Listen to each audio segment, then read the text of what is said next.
proof, according to the author of The Devil's Pulpit. The free link is in the description of this video. You can get this information out of that book. All right, I'm bringing to you what this man brought to you, the Reverend Robert Taylor, brought to you guys in published form back in 1857. He did a series of lectures in the early 1800s. All right, so these are not my ideas. I'm getting it from the source I just gave you. The link is in the description area. So there's controversy around Christ being resurrected. Okay, big controversy. Now I just did a video. I'm going to show you some proof. I'm going to show you some proof that, according to the author, shows that Christ was not resurrected. All right, so let's begin. Go back and check out the video I did that Christ was not crucified. Christ was not crucified. Go back and watch that video. So here we go. To begin with, death is the opposite of life. All right, this is the author's point. Death is the opposite of life. And if Christ knew that he would die and be resurrected again, in other words, if he had the possibility of being resurrected, of coming back to life, then that means, according to the author, he would have never been in that condition that we call death. Do y'all understand that? Because death is the opposite of life, right? He has no ability to do anything, so how would he then have the ability to resurrect himself? Y'all follow the author's logic? So the author is saying that given the fact that he had the ability to resurrect himself, he would not have truly been dead in the first place. He would not have been in the state that we call death. All right, which means you can't do anything.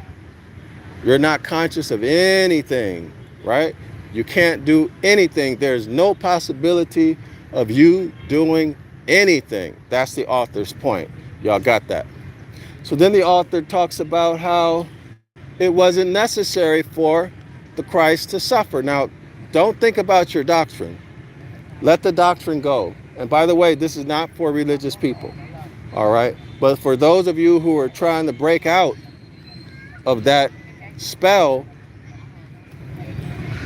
just relax and listen to the logic. The author is saying, or what the author is saying rather, is that because he had no possibility of dying, there's no point of him suffering. Y'all see that? There's no point to suffer because you're not going to die. You'd still be alive in some form because you have the ability to resurrect yourself. So what's the whole point of suffering? Now, think of the logic, not the doctrine. Okay? Makes no sense. Right? So then the author goes more into it, and he begins to talk about, hold on, y'all. I lost my thought. The little boy was coming toward me with the bike. Hold on. Maybe I should find a different place to, hold on. All right. All right. Okay, so where was I at? Yeah, so there's no point of him dying. There's no point of him suffering, right? What's the use? Okay? What's the use of suffering? What's the use of dying? Okay, so then the author says, what is, or he asked the question, what is the greater proof? In other words, what's more convincing? What is the greater proof? Christ being seen by his friends. Now you need to watch the video that I did on this topic about the Christ never being crucified, right? Somebody else was crucified, not the Christ, not JC, all right? The author gave evidence and he gave powerful grammatic evidence, okay? Grammatical evidence that the Christ figure was not the one who was crucified. Now you got to remember that. Why?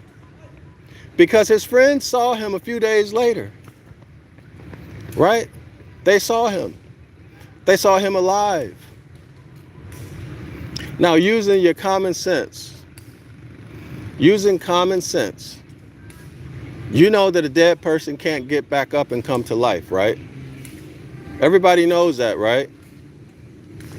No one has ever witnessed a dead person get back up in 1 day, in 3 days, in 1 month, in 100 years, and come back to life. Impossible. Nobody's ever witnessed it. So, if you see someone who was believed to be dead, and then you see him or her again, what are you going to know? Well, they were alive the whole time, right? Right?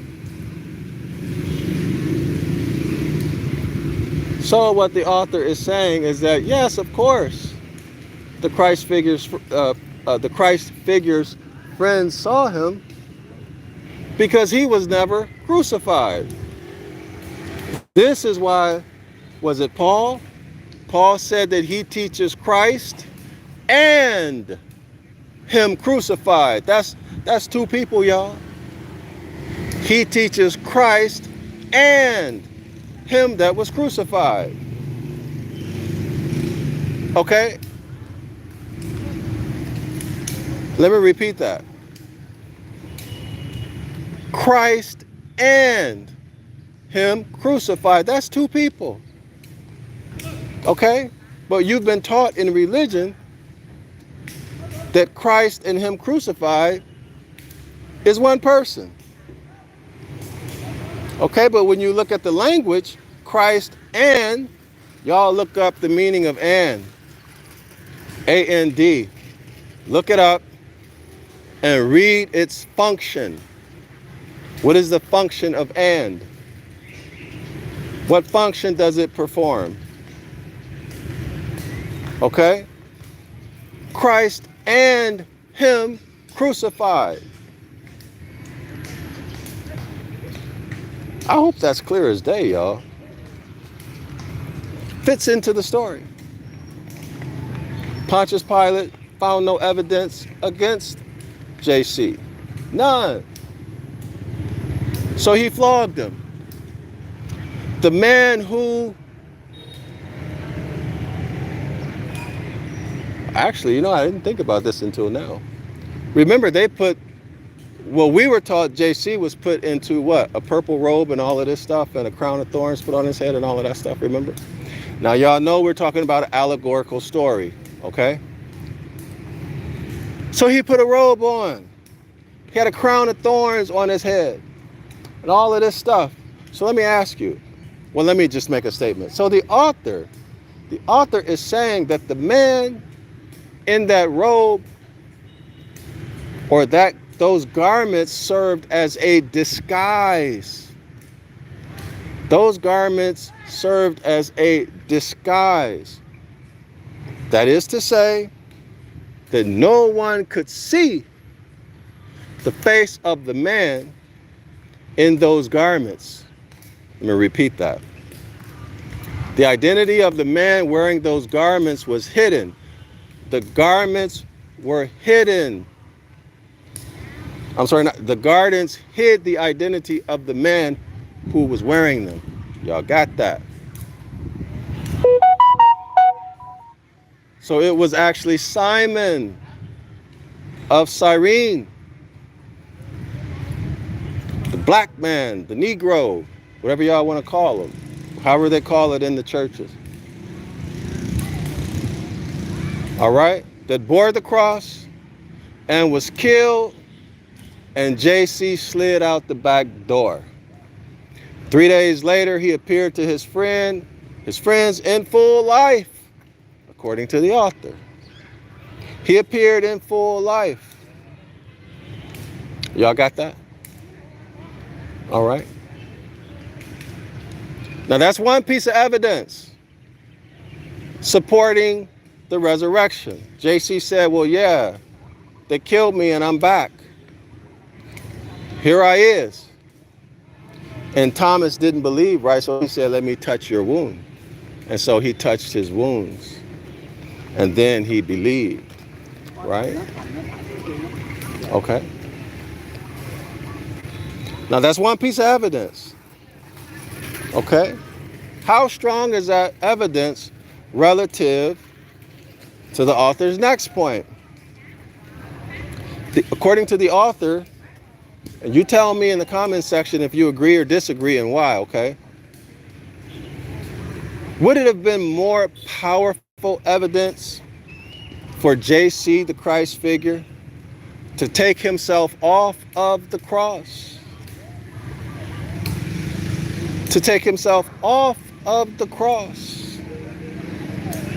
To prove his status as the Son of God and that he and the Father are one.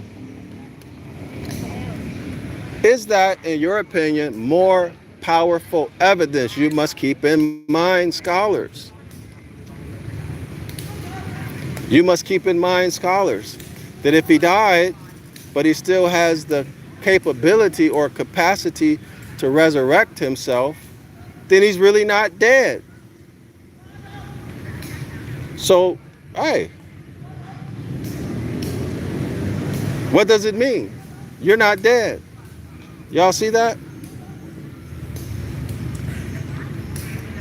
So what's your opinion? Is taking himself off of the cross more powerful evidence that he is the Son of God? Or is showing up 3 days later saying, here I is, more powerful evidence than him taking himself off the cross?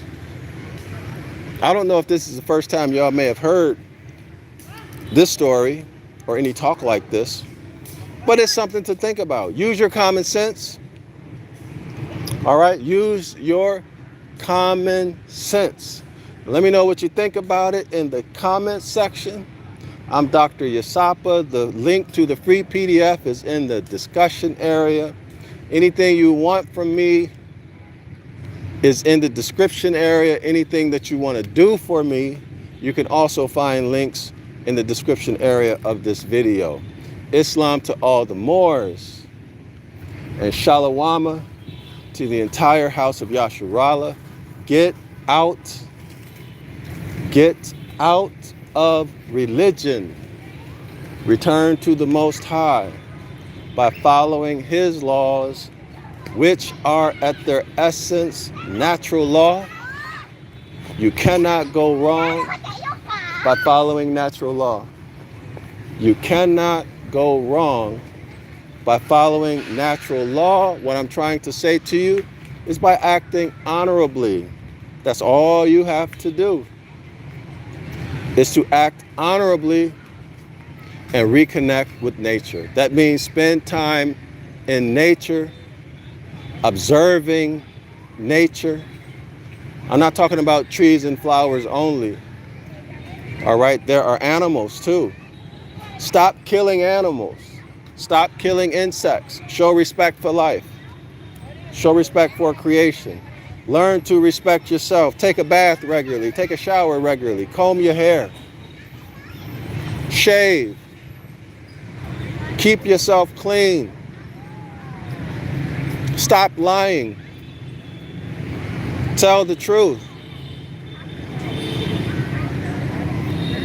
Do what you can for yourself without hurting other people. Just act in honor. That's all you have to do. You don't have to follow a whole bunch of rules and all of this kind of garbage that you've been taught in religion.